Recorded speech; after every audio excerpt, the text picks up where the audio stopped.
Hello dear students, welcome back to the channel. So today is day 47 of 75 hard challenge, जिसके अंदर आज हम discuss करने वाले हैं question related to definite integration. Definite integration का एक बहुत इंपॉर्टेंट प्रॉपर्टी है जो कि -a to a fx dx में वर्क करता है।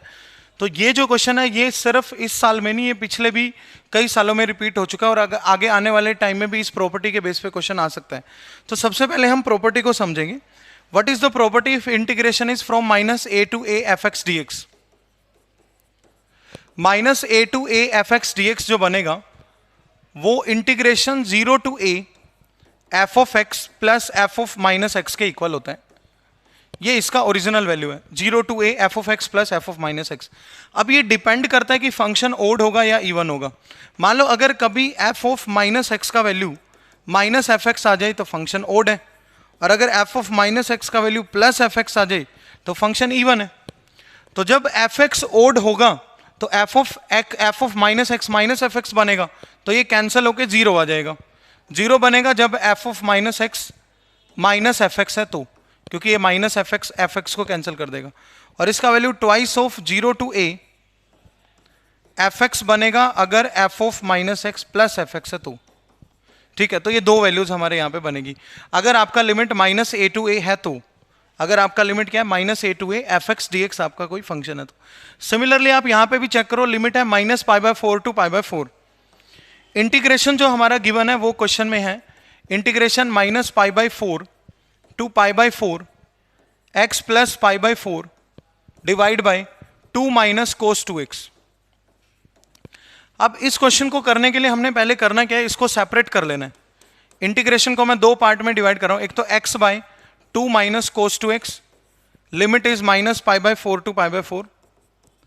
एक प्लस में π/4 के जब हम नीचे लिखेंगे तो π/4 मैं बाहर लिख देता हूं, इंटीग्रेशन -π/4 to π/4 हमारे पास वैल्यू बनेगा 1/2 माइनस cos 2x। ठीक है भाई।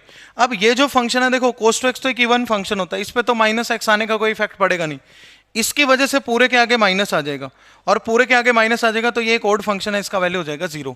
तो अल्टीमेटली हमारे पास i कितना बना, इस पे भी -a to a लगा दो, π/4 ट्वाइस आ जाएगा और लिमिट हो जाएगा 0 to π/4 1/2 minus cos 2x। Now how to integrate 2/2 minus cos 2x? इसको इंटीग्रेट करने के लिए हम यहाँ पे इसको साइन में चेंज करते हैं हमेशा। तो बाहर बन गया π/2, लिमिट 0 से π/4, ये जो है 1/2 माइनस cos 2x को क्या लिख सकते हैं, 1 minus 2 sine square x। cos 2x को क्या लिख सकते हैं, 1 माइनस 2 साइन स्क्वायर x लिख सकते हैं। तो फर्दर अगर हम इसको चेक करेंगे तो फाइनली हमारा क्वेश्चन क्या बनेगा, ये 2 माइनस 1 तो 1 बनेगा, और plus 2 sine square x, 1 plus 2 sine square x बनेगा। तो i हमारा बन रहा है यहां से इंटीग्रेशन 0 से π/4 और सामने है π/2 dx by 1 minus 2 sine square x, 1 minus 2 sine square x और 1 प्लस 2 साइन स्क्वायर x।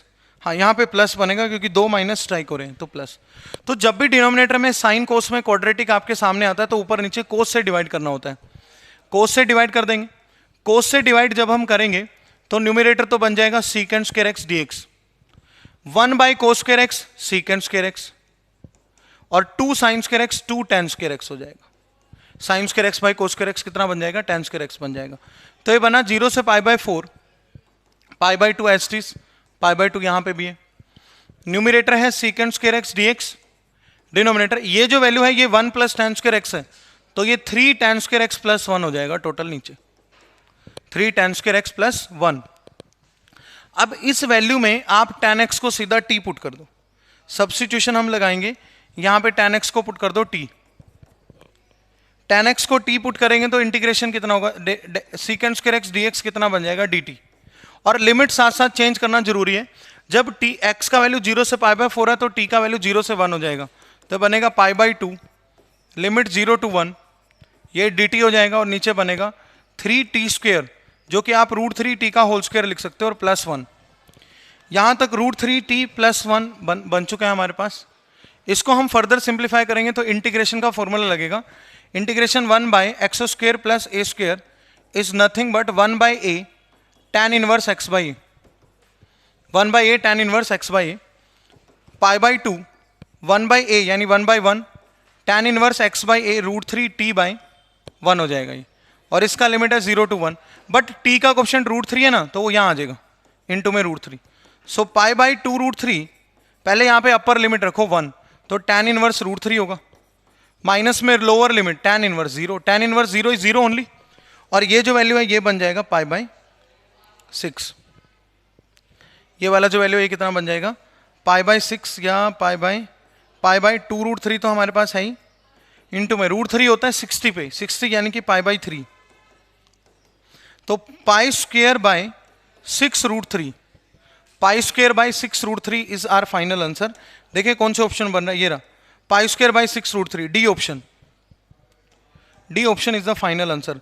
तो हमने क्वेश्चन को कैसे अप्रोच किया, देखो ध्यान से, माइनस ए टू है, जब भी लिमिट आपके सामने आता है तो आप चेक करोगे फंक्शन ओड है या इवन है। इसको मैंने दो पार्ट्स में पहले डिवाइड करा, एक्स के नीचे अलग, पाई बाय 4 के नीचे अलग। जब एक्स के नीचे पोर्शन लिखा तो ये ओड फंक्शन है, minus a to a limit के अंदर ओड फंक्शन हमेशा 0 होता है। इस तरह के क्वेश्चन सीबीएसई में भी पूछा जा सकता है, इसका एक पार्ट। दूसरा पार्ट जो है वो cos 2x बन रहा था, cos 2x को 1 माइनस 2 साइन स्क्वायर एक्स लिखना है और अंदर मल्टीप्लाई कर लेना है। जब भी नीचे साइन कोस में क्वाड्रेटिक आए तो ऊपर नीचे कोस स्क्वायर एक्स से डिवाइड करना है, ऊपर सीकेंट बन जाएगा और नीचे सीकेंट और tan, फिर tan x को t रखना है और सीकेंट स्क्वायर एक्स dx क्या हो जाएगा dt।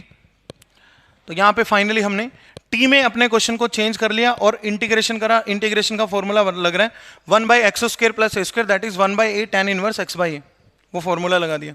फॉर्मूला लगाने के बाद लिमिट्स रखा तो pi square by 6 root 3 is the answer.